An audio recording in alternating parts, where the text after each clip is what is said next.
It was a bright, sunny day at the Allianz Stadium on Sunday, perfect for running rugby. And guess what? England played some running rugby. Hello, amateurs. Welcome back to our Six Nations series. And I've got Phil Greenaway with me again today. Phil, how you doing? Yeah, I'm really good. Thanks, Tim. Really, really good. I was lucky enough to be at the game yesterday. So, yeah, absolutely buzzing. Yeah, all good. Fantastic. And as you can tell, we're going to be talking about England versus Italy.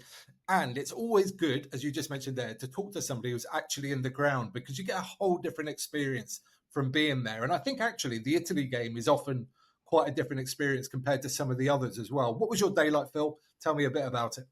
Well, number one, it wasn't too hard to get into Twickenham, so that always helps. It wasn't mental, and I think being on a Sunday added a little edge to it.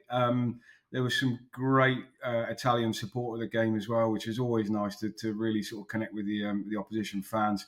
And it was my son's 11th birthday, so I took my son along, which made it an even more special experience for us. So, as you said, a bright sunny day. The weather was kind to everybody, and we were expecting some running rugby, and the pitch was in just the most fantastic conditions. So, yeah, all set for a brilliant game of rugby. Yeah, and both teams went for it. Fair play to them. There was attacking intent right from the very first minute. And it wasn't always perfect by any means. It wasn't always the most beautiful. But I was so happy that both teams went out to try and play. And I think it was, 10 tries in total, I think, on the day, which is good to see. Yeah, something like that. 10 tries on the day. Italy definitely came to play and to win. I thought, they showed some brilliant glimpses of what they can do. I thought their first try was excellent. Yeah, and definitely, certainly England tried to play a lot more than they have done in recent weeks. Whether that was because of a different mindset or a couple of wins under their belt, I'm not sure. Or whether it was the Italians and they thought they could cut them, a bit easier, a bit wider. But yeah, no, it was a great game of running rugby. The only disappointment for me was Jack Van Poorfleet box kicking when we made it into their half, and in the second half with about 6 minutes on the clock, and I just was so utterly disappointed at that point. And you definitely felt that last 10 minutes there was a bit of a flatter atmosphere in the crowd.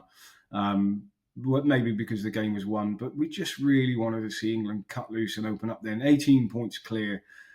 Come on, let's play some rugby.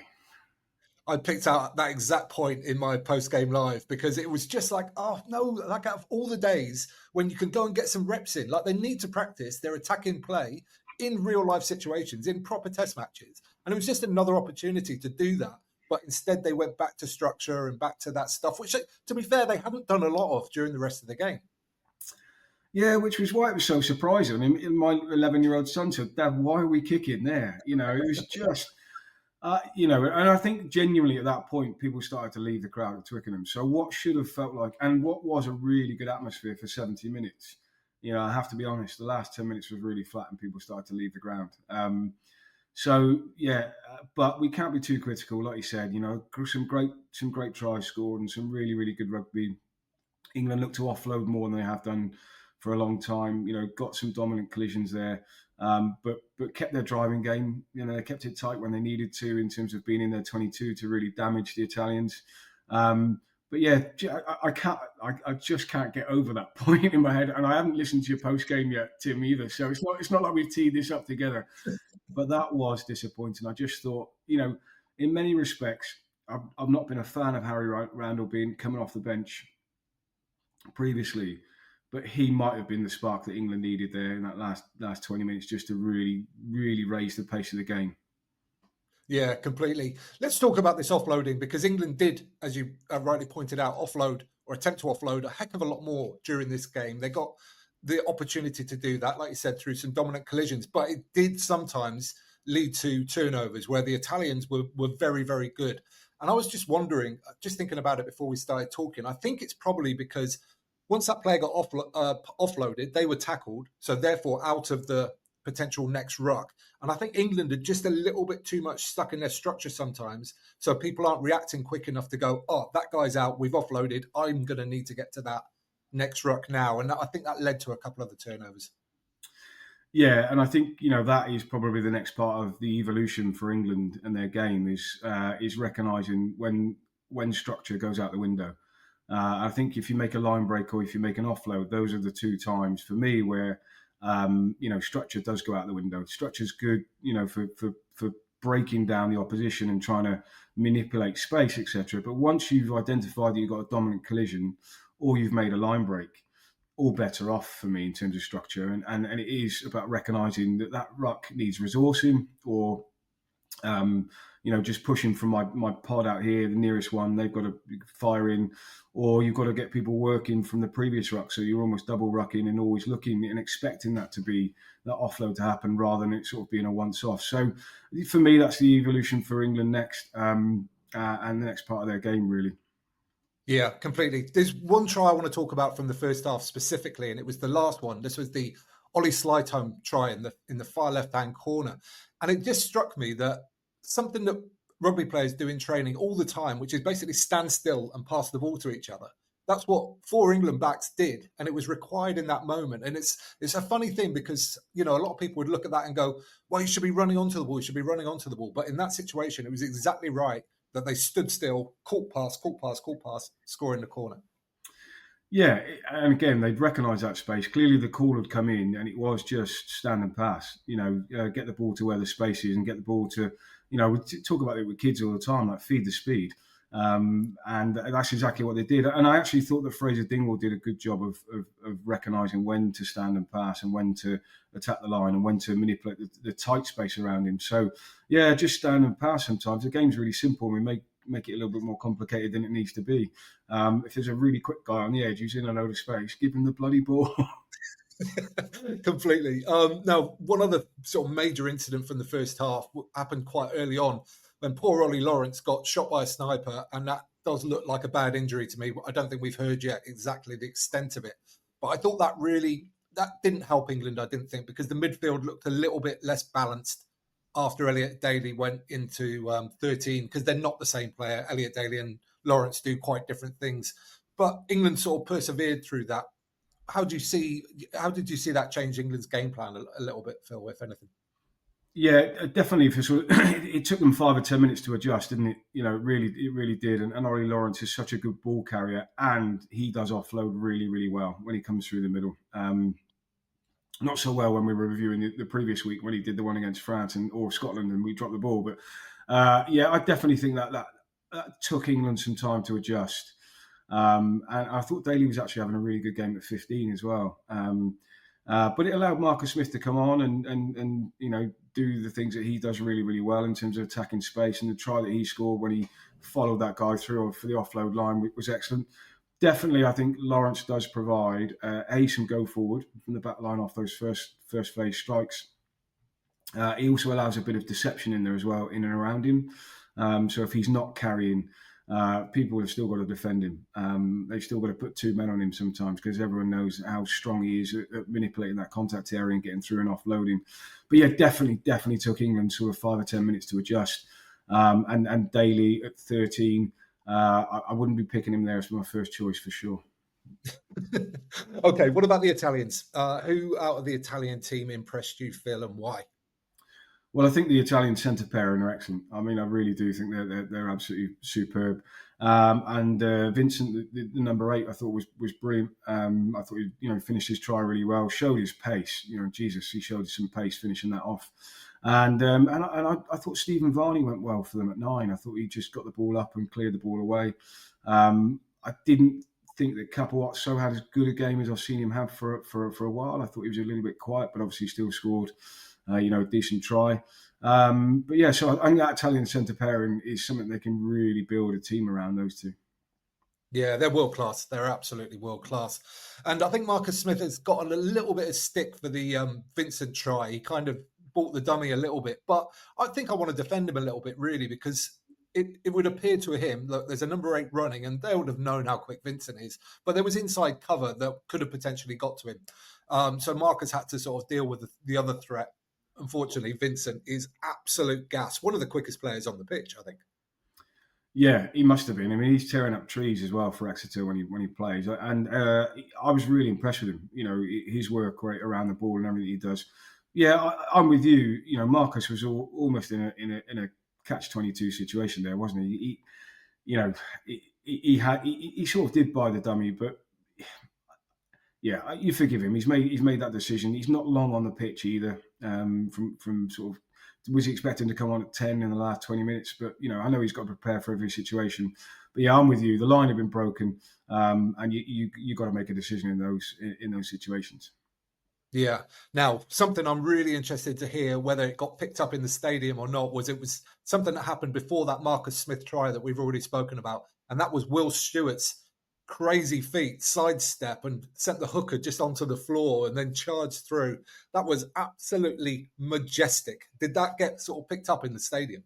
Yeah, there was a definite energy and a buzz around when that happened. Sort of the crowd got off their feet and lifted, and good on him. Because he's always been known as a scrummaging tight end, and as his scrummaging's got better, he's starting to show up around the pitch a bit more, more carries, and think about Tag Furlong. He's almost that esque. From that mould, he has got the ability to beat players and to cause some real damage with the ball in his hands. So yeah, good on him. Yeah, it was magic. I loved it. And as a former prop myself, I was just like, go on, son, have that. Okay, next up, Jamie George subbed after nearly scoring himself, but he put Slytime over in the corner. Came off shortly after that. And I saw somewhere on Twitter, somebody sort of mentioned that he almost got off the pitch without the stadium sort of realising. But everybody sort of caught it in the end, and he got the standing ovation that he fully deserved on his 100th cap. Yeah, what a career really from him. I mean, he is certainly doesn't look like a modern day hooker, does he? Compared to some of the other absolute beasts out there, like the two Irish fellas and the guys from France who are absolute athletes, but a really bright, intelligent rugby player. And he's clearly looked after his body. But yeah, so the atmosphere in the stadium, as I said, at that point was just dipping a little bit. So it definitely wasn't caught, and it wasn't announced as loudly over the tannoy. Certainly we didn't hear it, if that was the case. But there was some really loud rap music playing at various random points in the intervals. So maybe he got slightly overshadowed by that. But what a career! Lots of people showing a lot of love for him in 100 caps. And that takes some doing. Yeah, he's only the 7th English man to do it. So he's joined a very, very small club there.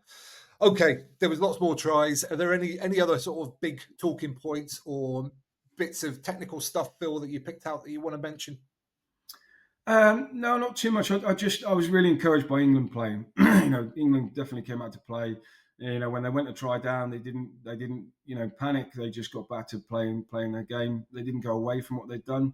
I really hope that Ollie Lawrence is all right. And thinking about how England are going to potentially replace him for the Wales game. And when we look forward to the Wales game, I hope England can go down there and do a job. Everything in my being says that that's going to be the one game that Wales win in this Six Nations. So it's going to be a really, really, really tough old day down at the Cardiff Arms Park. So, but I think England can go forward with some confidence. I really do. I think the scrum went well, the lineup went well.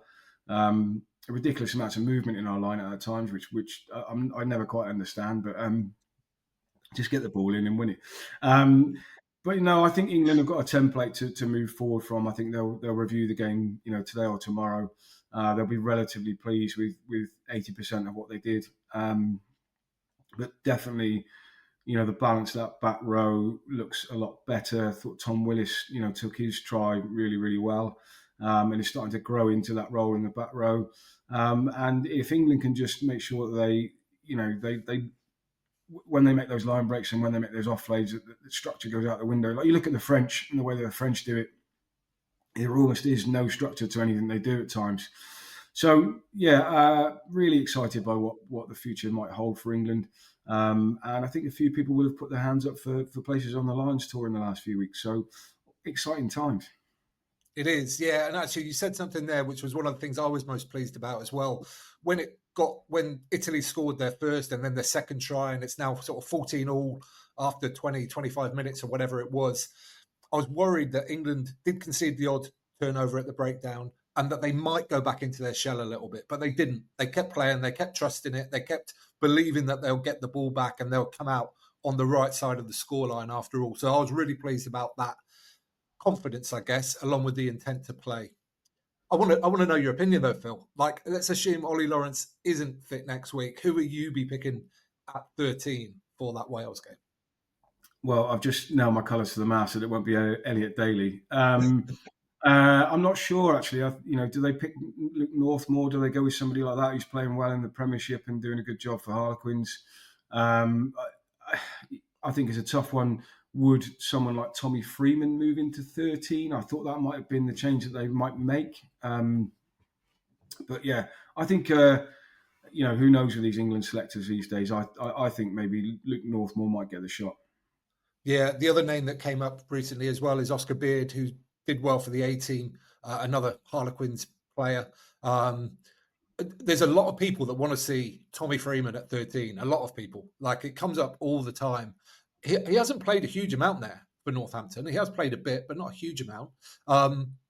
He does fit the mold though, in terms of he will hit the line, he will run hard, and he has a big physical presence. So it'll be interesting to see. I think I'd be tempted to go with Freeman, I think, next week in that game. But who knows? Yeah, where Wales's threat's going to come from, I think, is something they'll look at.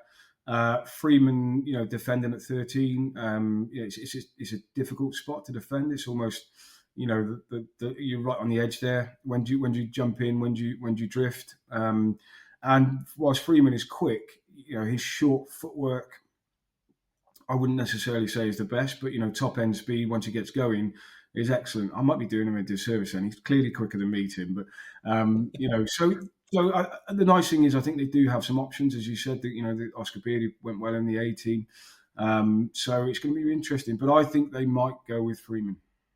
Yeah. Okay, we'll see. Okay, folks at home, that is what we think. But what do you think? Let's have your thoughts in the comments down below. And if you want like a blow by blow, go and watch the replay of the live I did directly afterwards, because I talked about all the individual tries and all the moments, all that kind of stuff. Give this video a thumbs up for us if you don't mind. It helps other people find it. And Phil, once again, thank you so much for your time today. Always good to chat. My pleasure, Tim. Take care.